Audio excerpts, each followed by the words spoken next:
υγείας κτλ. Εμείς ευχαρίστως να μπούμε στο δίκτυο ψυχικής υγείας, αλλά όχι όμως όταν αυτό θα λειτουργήσει υπονομευτικά στον κανονισμό λειτουργίας του κέντρου. Είμαι απολύτως σαφής. Δεν έχει καμία σχέση η ψυχοκοινωνική υποστήριξη με την παροχή ψυχιατρικής αγωγής. Καμία σχέση. Εμάς όταν η ωφελούμενη έρθει σε εμάς ή ο ωφελούμενος και χρήζει ψυχιατρικής βοήθειας, οφείλουμε να τον παραπέμψουμε. Μέχρι εκεί φτάνει το έργο μας. Εσείς γιατί πιστεύετε ότι προέκυψε αυτή η επιστολή?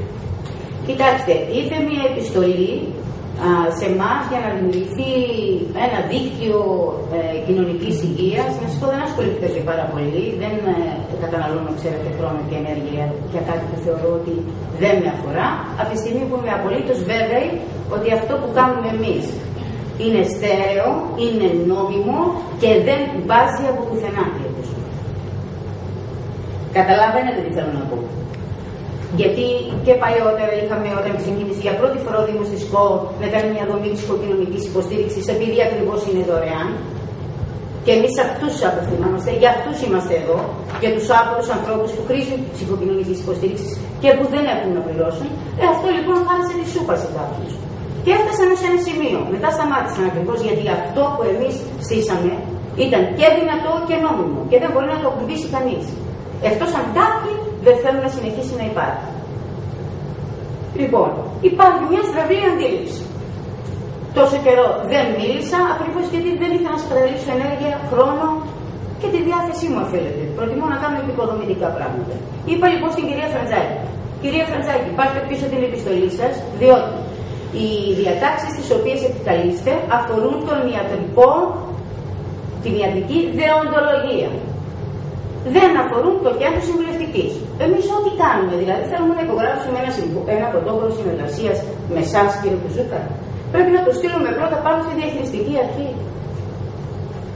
Καταλαβαίνετε, στη Γενική Γραμματεία Ισότητας. Δεν κάνουμε ό,τι θέλουμε εμείς. Το έργο είναι χρηματοδοτούμενο. Και δεν μπορεί κανείς να παρισφρήσει και να ελέγξει ή να επιβάλλει πράγματα. Υπάρχει ένας τρόπος λειτουργίας. Αν κάποιος έχει να μας καταγγείλει για κάτι, να το κάνει. Να το κάνει δημόσια, όχι παρασκηνιακά, με τερτύπια. Γι' αυτό είπα, εγώ έρχομαι σε δημόσιο διάλογο με τον Ιατρικό Σύλλογο, σε δημόσιο διάλογο. Να έρθουν όλα τα μέσα, να μπορώ και εγώ να πω τι μου καταγγέλνουν και εμένα για τον Ιατρικό Σύλλογο. Προσωπικά εννοείται. Βεβαίως, και εμένα και στις υπηρεσίες μας, αλλά να τα πούμε όμως δημόσια. Και να ακουστούν τα πάντα.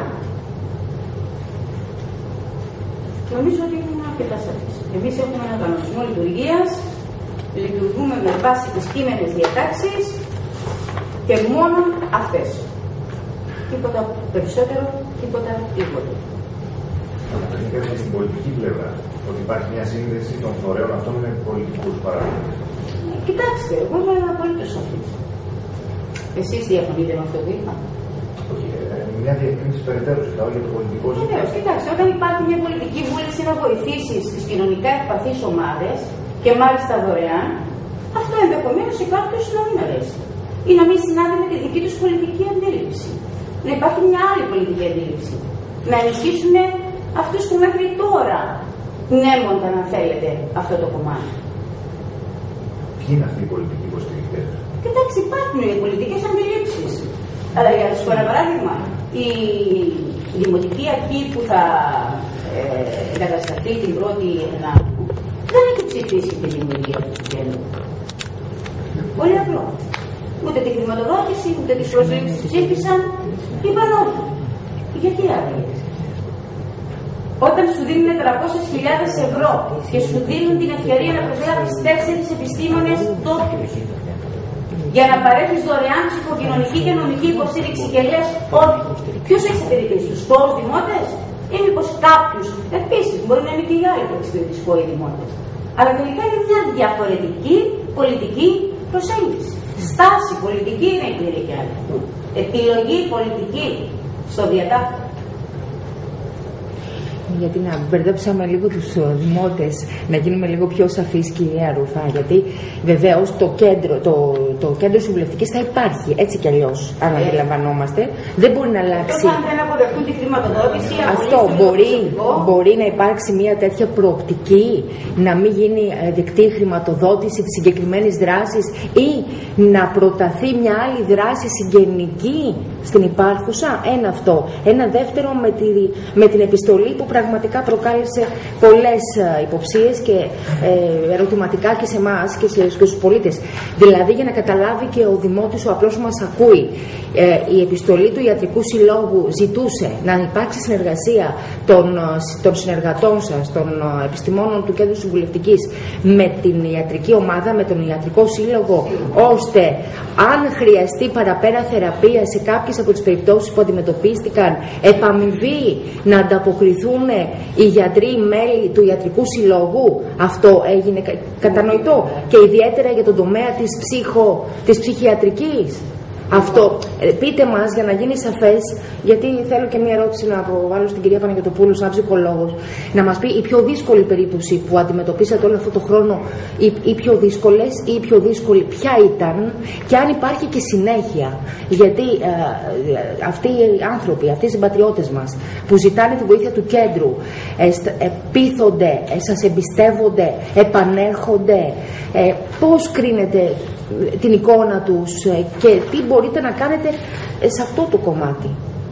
Λοιπόν, αυτά τα τρία, έτσι, του ιατρικού, της χρηματοδότησης, της παραμονής του χαρακτήρα του κέντρου, αν παραμείνει, και της... Εγώ σε αυτό δεν μπορώ να σας απαντήσω, να ρωτήσετε αυτούς που θα αναλάβουν σε λίγο. Μπορεί όμως να σταματήσει η χρηματοδότηση. Εγώ ζήτησα ως αντιδήμαρχος του Τμήματος Κοινωνικής Πολιτικής και εγώ και ο συνεργάτης μου ο κ. Μέσκες, με πάθος και με πίστη και είμαι πολύ περήφανη και ως γυναίκα πολίτης αυτού του νησιού που υπάρχει αυτή η δομή εδώ. Και θα είμαι εδώ ως αντιπολιτευόμενη από αυτή τη θέση για να παλέψω να παραμείνω. Και αυτοί θα δημιουργηθούν και καινούριοι. Αυτή είναι η δική μου πολιτική αντίληψη και αυτή θα είναι η δική μου πολιτική στάση. Από εδώ και μπρος, εάν η δομή παραμείνει, εγώ πιστεύω ότι δεν μπορεί κανείς να την πειράξει και δεν θα τολμήσει κανείς να την πειράξει. Αν τώρα η επόμενη Δημοτική Αρχή είναι ανίκανη και χάσει τη χρηματοδότηση, εδώ θα είμαστε να το δούμε. Οπότε λοιπόν το ερώτημα καλό είναι να το απευθύνεται στην επόμενη Δημοτική Αρχή και στον επόμενο Αντιδήμαρχο Κοινωνικής Πολιτικής. Επίσης τώρα για αυτό που μου είπατε για τον ιατρικό. Την παρέμβαση αυτή της επιστολής της περίεργης. Να σας πω κάτι. Πρώτα, αν θέλετε να μην διαβόμαστε πίσω από το δάχτυλό μας, έρχεται μία επιστολή σε ένα πολύ περίεργο timing. Πολύ περίεργο timing. Πότε, 1,5 μήνα πριν τις εκλογές. Έτσι. Ένα. Αφήνω σε εσάς, δημοσιογράφοι είστε, ψάξτε το, αν υπήρχε κάποια σκοπιμότητα. Όχι, να βοηθήσουμε τους δημότες. Δεν μπορεί να παίζουμε με τις έννοιες, να ψάξουμε. Γι' αυτό να τα λέμε με το όνομά τους. Κυρία Βερβέρα, ήμουν πολύ καθαρή στην αρχή.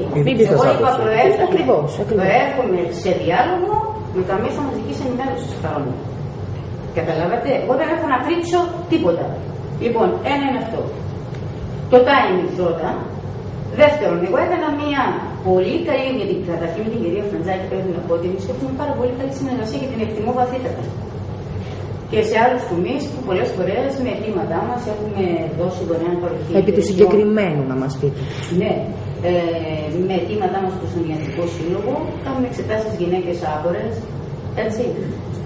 Και με ιδιώτες γιατρούς και γενικότερα με μέλη του Ιατρικού Συλλόγου.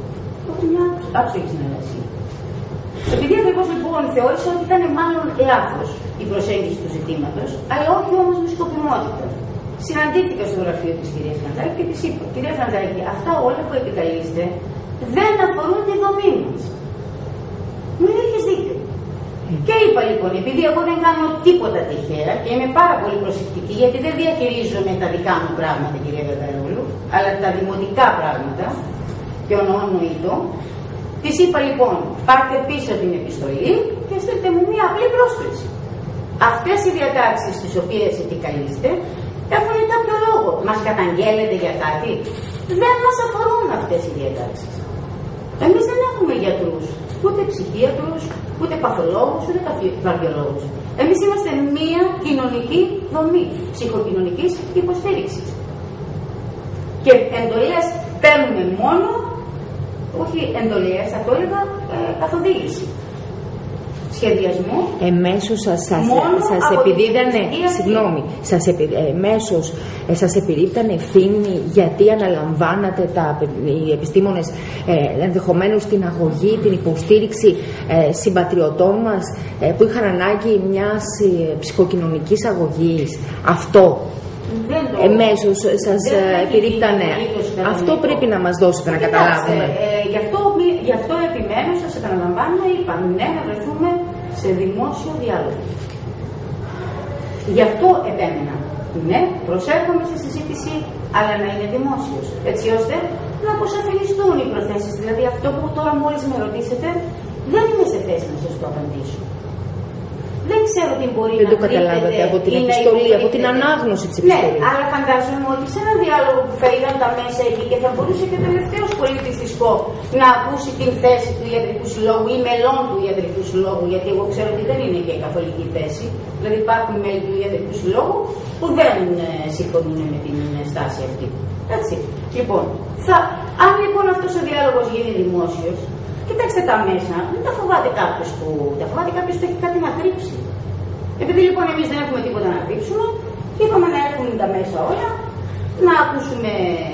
να ακουστούν αμφότερες πλευρές και έτσι να αποσαφινιστεί γιατί τώρα, 1,5 μήνα πριν τις εκλογές, και ξαφνικά θέλετε να κάνουμε ένα δίκτυο ψυχικής υγείας που οι φορείς οι οποίοι παρευρέθηκαν, να το πω και αυτό γιατί είναι λίγο αστείο, οι περισσότεροι είναι τα ίδια πρόσωπα. Τα ίδια πρόσωπα είναι παντού, σε όλους τους φορείς.